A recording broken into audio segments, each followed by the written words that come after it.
graça de Deus, o amor do nosso Pai esteja sobre a vida de cada um. Que a benevolência do Senhor nos alcance para a glória de Deus. Meus amados, vamos abrir as suas Bíblias em Neemias, capítulo de número 1. Nós vamos ler do versículo 4 até o versículo de número 5.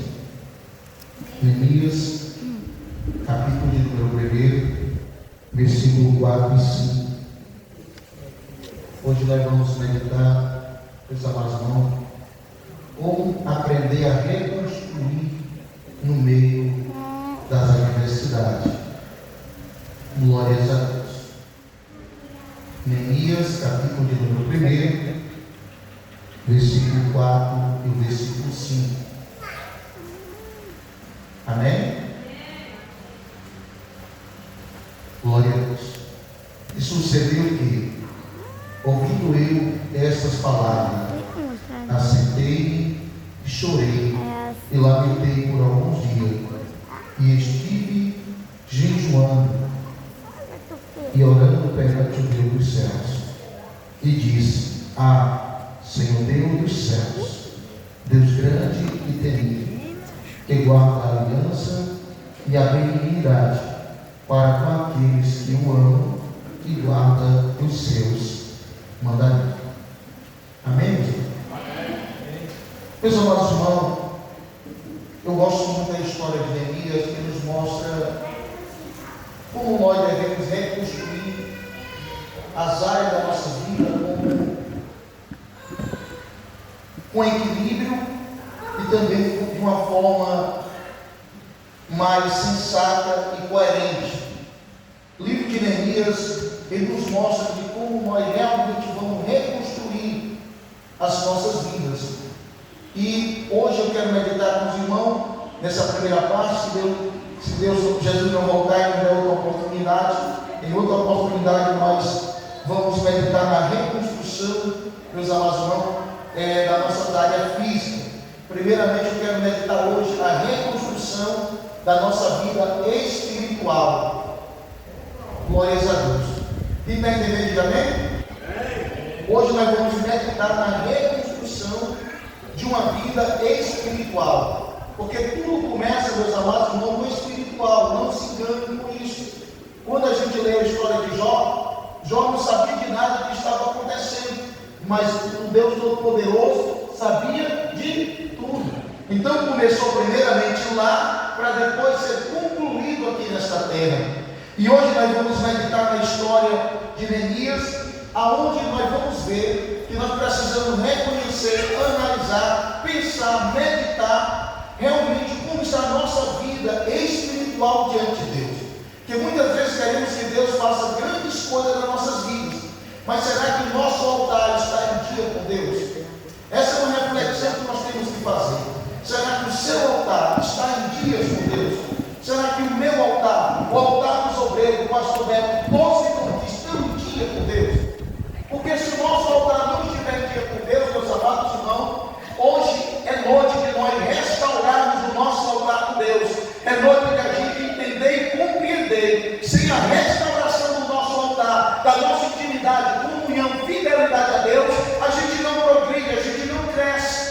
Mas quando a gente entende e compreende que quando nós nos humilhamos, quando nós descemos na presença do Senhor e falamos para Ele: Senhor, hoje eu quero recomeçar minha vida contigo, eu quero começar a ter intimidade, comunhão, relacionamento contigo, custe o que custar, eu não abro mais mão disso. Então a gente tem que entender e compreender esses processos.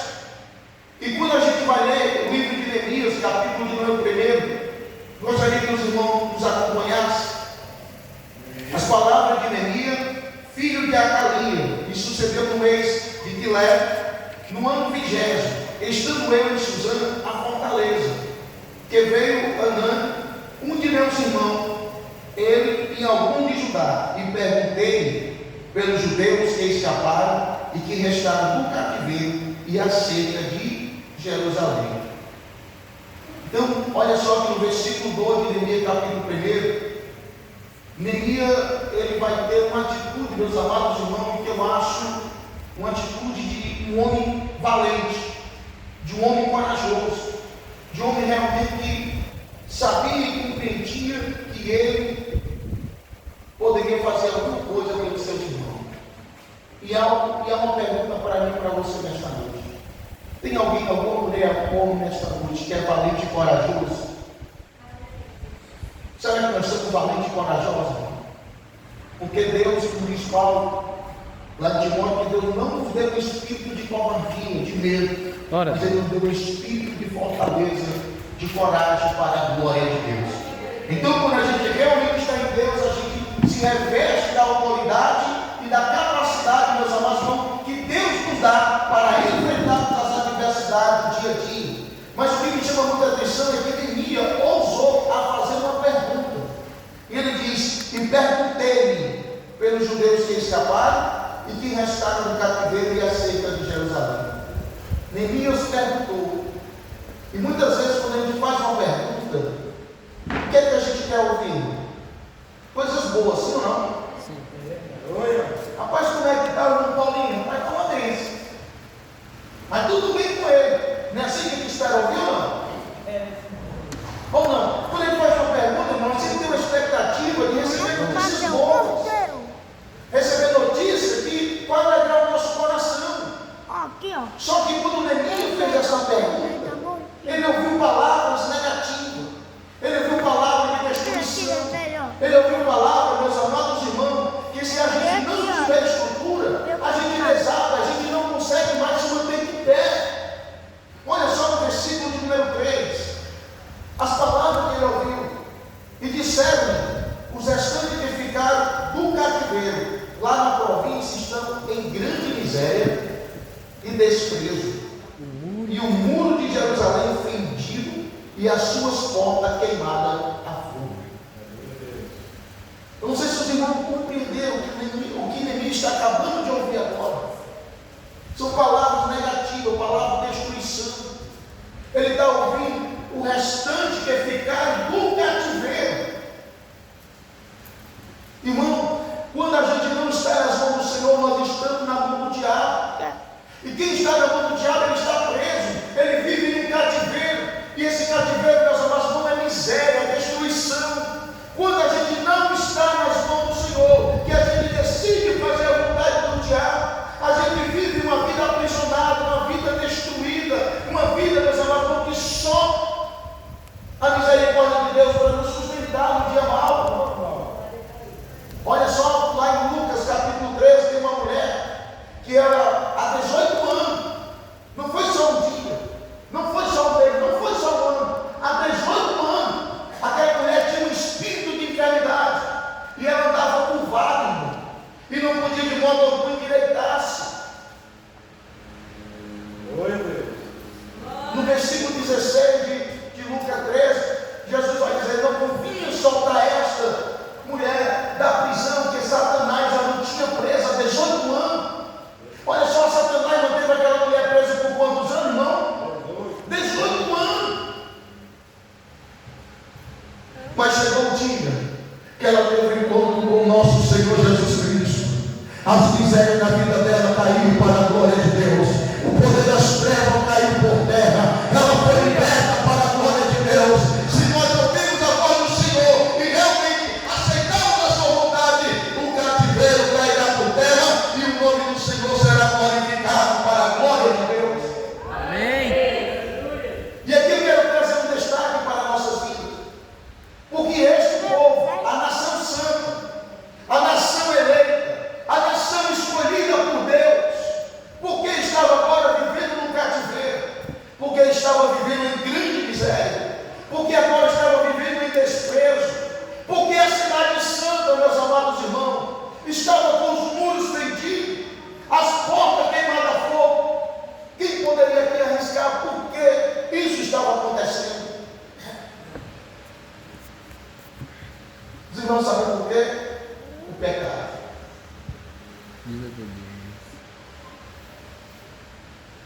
O pecado nos leva a viver num cativeiro. E é interessante que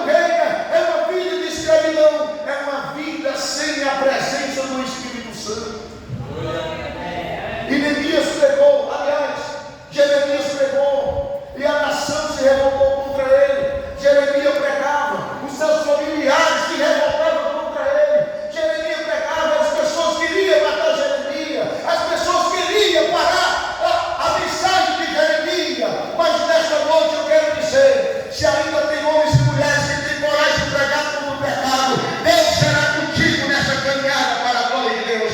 Deus usa a tua geração que ainda prega contra o pecado para a glória de Deus. Será que essa geração nesta noite que está aqui, primeiro de tudo, rever o pecado, para depois anunciar a palavra que condena, abomina o pecado para a glória de Deus? Porque tem uns pregando contra o pecado, mas vive no pecado.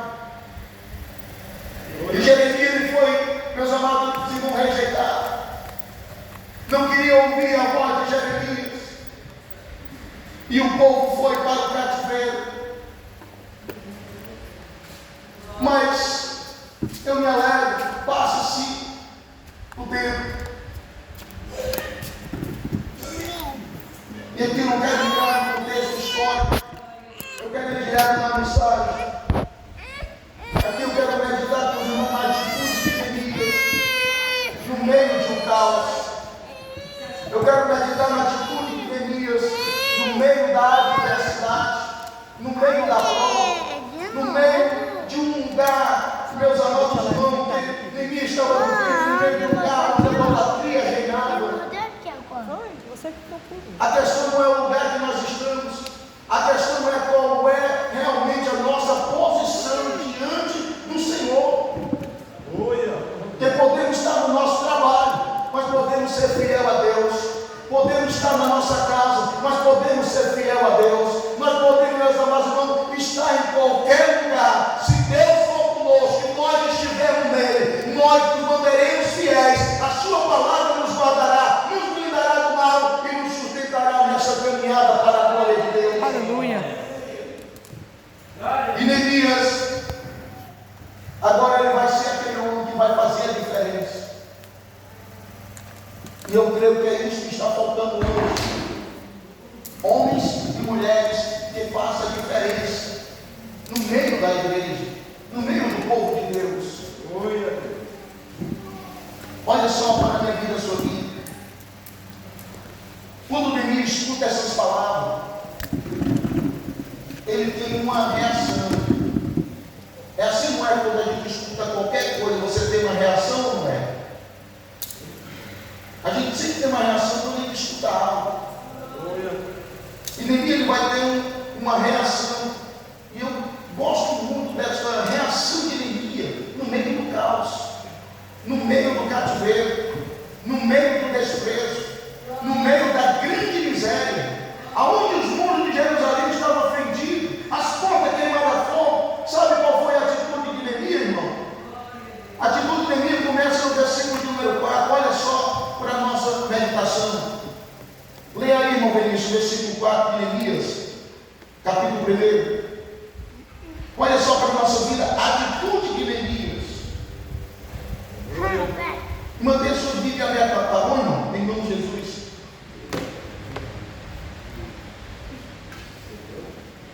Neemias, capítulo 1, versículo de número 4. Irmã Maria, leia aí. Perdi o meu. Ai, dá certo.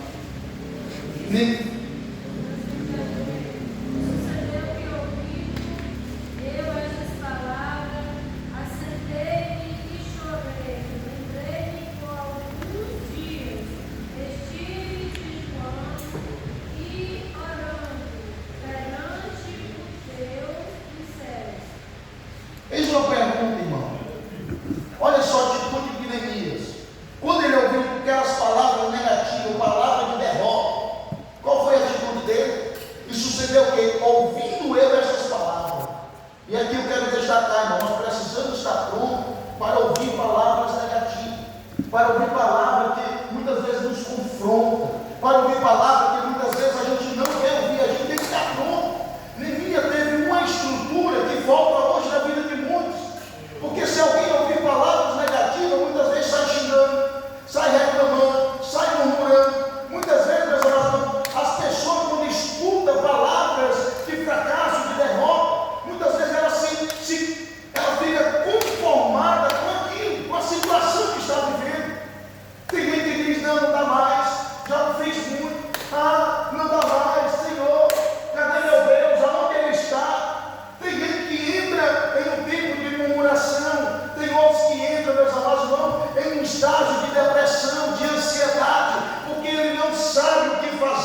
Mas nesta noite, pela palavra de Deus, Neemias ouvindo aquelas palavras, ele assentou e chorou, e lamentou por alguns dias. Na tradução da irmã Maria diz: lembrei-me por alguns dias. Os irmãos sabem quantos dias foram estes? 4 meses.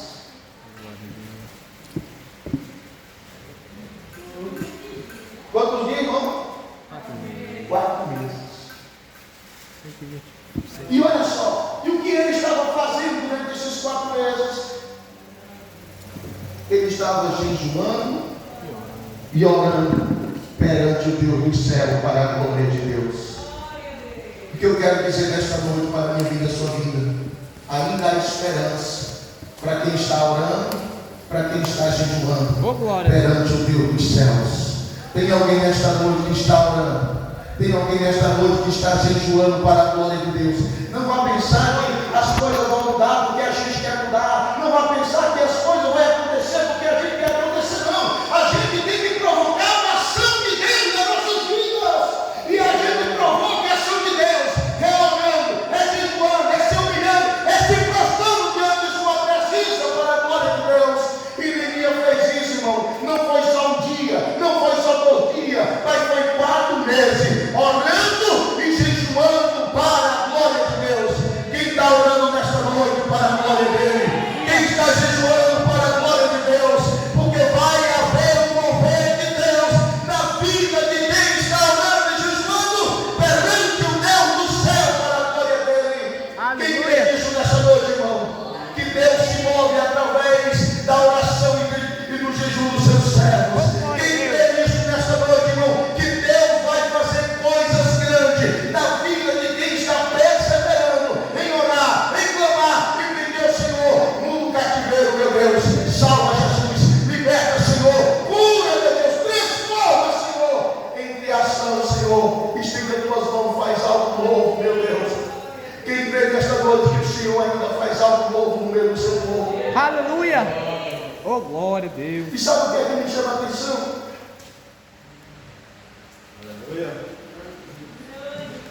Agora, irmão Vinícius, lê o versículo 5. Olha a oração de Neemias. E disse ao rei: se é do teu agrado. Versículo 5, Neemias capítulo 1. Amém. E disse: Senhor, Deus do céu, Deus grande e terrível, que guardam aliança e benignidade para que com aqueles que amam e guardam os seus mandamentos. Você trouxe caneta, irmão? Marca esse versículo aí. Olha só como é profundo. E disse. Quem foi que disse, irmão? 2 pontos, Neemias. E disse. Olha a oração dele. Sim. Ele faz aqui uma exclamação: Senhor Deus dos céus, Deus grande e terrível, que guarda a aliança e a benignidade para com aqueles que o amam e guardam os seus mandamentos. Guarda isso aqui, irmão, isso aqui é profundo. Quer restaurar o teu altar com Deus? Está aqui. Neemias começa orando, ele sabendo da dificuldade, sabendo da adversidade, sabendo o que os seus irmãos estavam passando, sabendo o cativeiro, sabendo da miséria. Sabe o que ele faz, irmão? Ele começa exaltando a Deus. Porque muitas vezes ele fica perguntando: Senhor, me dá isso, Senhor, me dá aquilo. Ele não, irmão. Ele compreende que ele não está falando com qualquer um. Ele compreende que ele está chamando a atenção, não é de qualquer um. Ele compreende, meus amados, com o que ele está falando. É com aquele que fez o céu para a glória de Deus. E quem crê que Deus fez o céu nesta noite? Porque eu creio que ele fez o céu, ele fez a terra, ele fez todas as coisas. Ele tem o poder de fazer tudo acontecer para a glória de Deus. E ele disse: Senhor Deus dos céus, aleluia, Deus grande e terrível, o meu Deus. Quem crê que o seu Deus hoje ele é temido para a glória de Deus? Oh, glória a Deus! O meu Deus é o teu Deus, é o nosso Deus nesta noite. Ele é grande e temível. Ele, meus amados, quando ele fala, sai da parede de fogo da sua boca para destruir os filhos, para fazer algo novo acontecer para a glória de Deus. Ele é Deus grande, ele é Deus temido.